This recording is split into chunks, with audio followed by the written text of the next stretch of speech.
უფრო მსხმოიარია იმ ფერმერთა ხეხილის ბაღები, ვინც აგრონომების რჩევებს ეყრდნობა. არასასურველი ამინდების მიუხედავად მოსავალი მაინც უხვი მიიღეს მათ, ვინც ბაღებში სტიმულატორები შეიტანეს. ატმით დახუნძლული ბაღები, რეპორტაჟი გურჯაანიდან. ბაზარის მოთხოვნა რასაც გვეუბნება, ისევ აწვდით მოკლედ. ეს კონკრეტული ჯიში ადგილობრივ ბაზრებზე გადის. თუმცა წინა წლებში ქონდა ხოლმე შემთხვევა, რომ ექსპორტზეც გავიდა. გელა თედეევი მრავალწლიანი გამოცდილების ფერმერია. მისი მეურნეობა ლაგოდეხის რაიონის სოფელ ლელიანში 15 ჰექტარზეა გაშენებული. აქვს სხვადასხვა კულტურის ხეხილის ბაღები. შერეული ხეხილი მაქვს. ჩვენ ახლა ვართ კლიავის ბაღში, ეს არის ბერძნული ჯიში. გამოირჩევა საუკეთესო თვისებებით, არის მსხვილი, გემრიელი. თუ შეუწყობთ ხელს, ჰექტარზე შეიძლება 40-50 ტონამდეც დავკრიფოთ. რა თქმა უნდა, სრული კურსი უნდა იყოს მოვლა პატრონობის დაწყებული სხლიდან, სხვა ფორმირებით, მიწის დამუშავებით, წამლობებით, სასუქის შეტანით და ასე შემდეგ. გელა თედეევი ახლა განვლილ წელს აჯამებს. ფერმერი მიიჩნევს, რომ ამინდის გამო დანაკარგი აქვს, თუმცა მისი მოსავალი მაინც ხარისხიანი და ბარაქიანია. იყო ქარები და გამიჩვინა ძალიან ბევრი, მაგრამ ამას ვერაფერს ვერ უშველით. მიუხედავად იმისა, რომ აქ ქარსაცავით შედარებით ყუდრო ადგილია, თვითონ ბერძნულ კლიავებს ახასიათებთ ადვილად ვარდნა ყუნწიდან. მაგ ზარალი, მაგრამ მიუხედავად ამისა, სხვა წლებთან შედარებით მაინც ყველაზე მეტი მოსავალს წელს მივიღებ. რა დაახლოებით აქ არის 4000 მეტრამდე კონკრეტულად ეს ჯიში და შეიძლება 17-18 ტონამდე ავიდეს მოსავალი წელს.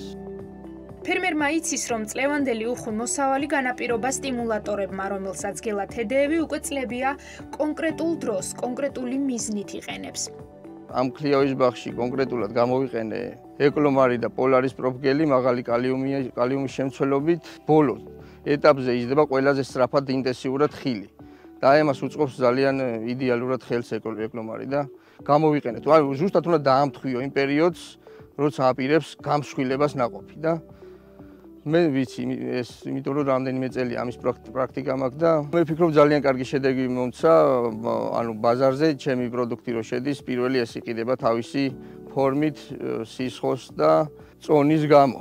კახეთში სწორედ ახლა მწიფდება და იკრიფება ატამიც. წელს პირველ მოსავალს იღებს აგროკომპანია ბარაქას მეგობარი ფერმერი გურჯაანიდან. მიხეილ ყალაბეგაშვილის ვაშლატამის ბაღში ნაყოფი ახლა მწიფდება. ასხია, ხარისხიანი რაც მთავარია, სუფთა და რასაც ვქია სუპერი.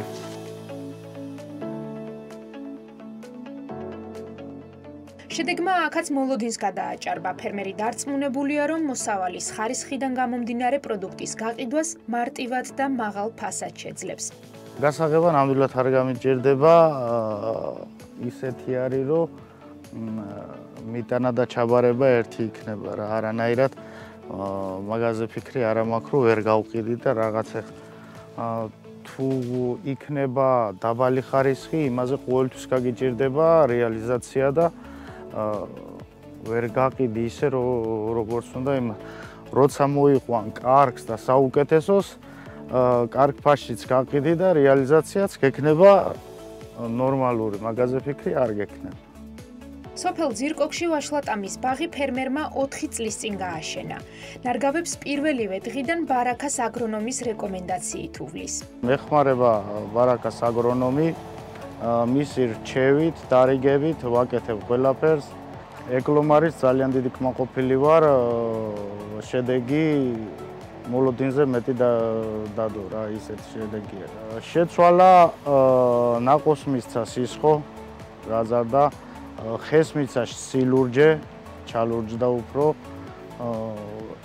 ახდენს კიდე თუ ძირიდან დაუსხავს, სხვა ატმებზე დაუსხი ძირიდან, ფესვთა გაუმჯობესებას ახდენს. ესპანური სტიმულატორი წყალმცენარის ექსტრაქცია დამზადებული. ის მცენარეს ეხმარება გამოავლინოს გენეტიკური პოტენციალის მაქსიმუმი. შედეგად ნაყოფი წონაში იმატებს. ფორმა და საბაზრო იერსახე კი უმჯობესდება.